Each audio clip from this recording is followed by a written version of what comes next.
It's a gorgeous day outside, and hopefully that sunlight is going to shed a little bit more sunlight on so many of our families that they can finally see the end of the road here. Let me thank Governor Murphy for his kind words, but above all, for being a true partner in this fight to make Sandy survivors whole. We've been told a lot of things. This governor told me, I want to do this, help me do this, and in fact, here we are today announcing it. Governor, thank you for your leadership. It makes a difference.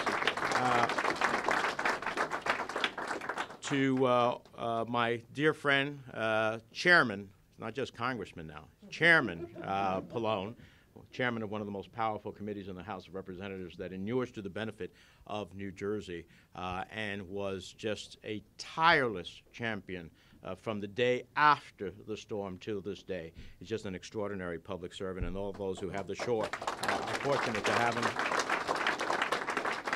To all of the elected officials here, Senator Gopel, the Assembly people, and to an incredible citizen group.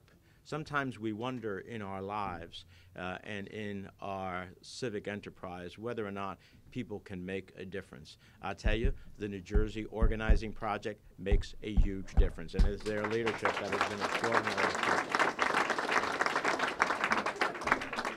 And that's you too, Nancy, yes. And I want to thank Nancy for sharing her story.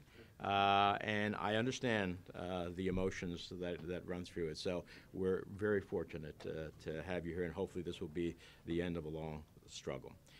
Everyone here today remembers the staggering damage left behind by Superstorm Sandy more than 6 years ago, the lives lost, the homes swept to sea, the flooded roads and downed power lines, the iconic boardwalks and marinas like right here at Shark River Hills washed away. From the moment those dark clouds parted, we New Jerseyans were under no illusions. We knew that the road to recovery would be long. We knew that rebuilding our homes and communities would be less of a sprint and more of a marathon. But what no one expected were all the hurdles thrown in Sandy victims along the way. Those in Washington who refused funding, my Republican colleagues, who I had to fight tooth and nail, and I said, someday your state will find yourselves in the same situation. I have never not voted in support of emergency relief for any American. There's a reason we call this country the United States of America. We don't leave anybody behind. But there were those who voted against us and put obstacle after obstacle. And so between that and those in Trenton who filmed mission-accomplished commercials with taxpayer dollars, the mismanaged state programs that left families behind, the flood insurance claims unjustly denied. Well, this was never about fleeces or photo ops for me. For more than 6 years, I've been fighting to get the job done. That's why I stood up to those who tried to deny us funding, securing $60 billion to rebuild our region. That's why Senator Booker and I and Congressman Pallone teamed up to pass a law protecting families from skyrocketing flood insurance rates, saving homeowners some $50 million on premiums. That's why I stopped FEMA from shutting New Jerseyans out of the increased cost of compliance program, and why I fought for reforms to streamline the Christie administration's inefficient rebuilding programs. That's why I stood up to flood insurance companies that were lowballing Sandy survivors, spearheaded the investigation that uncovered all the fraud and abuse, and delivered another $260 million to homeowners in New Jersey previously denied claims. For more than 6 years now, I've refused to let these kind of hurdles knock New Jersey homeowners off their road to recovery. As I said the night that New Jerseyans re-elected me to the U.S. Senate, my fight will not be over until every Sandy victim's fight is over as well. And fortunately, I'm not fighting this fight alone. I've had groups like D-N.J operating together, evaluating and elevating Sandy victims' voices. Our stellar junior senator, Cory Booker, since he got to Washington, has been a tremendous advocate. The congressman, I'm especially glad to have Governor Phil Murphy in Trenton. What a difference it makes to have a partner in the governor's office who wants to listen and make things better rather than yell and cast blame.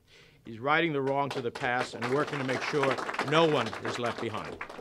Last October, we came together to announce plans to reallocate millions of dollars in federal disaster funds from the Community Development Block Grant into initiatives to help more Sandy victims complete construction on their homes.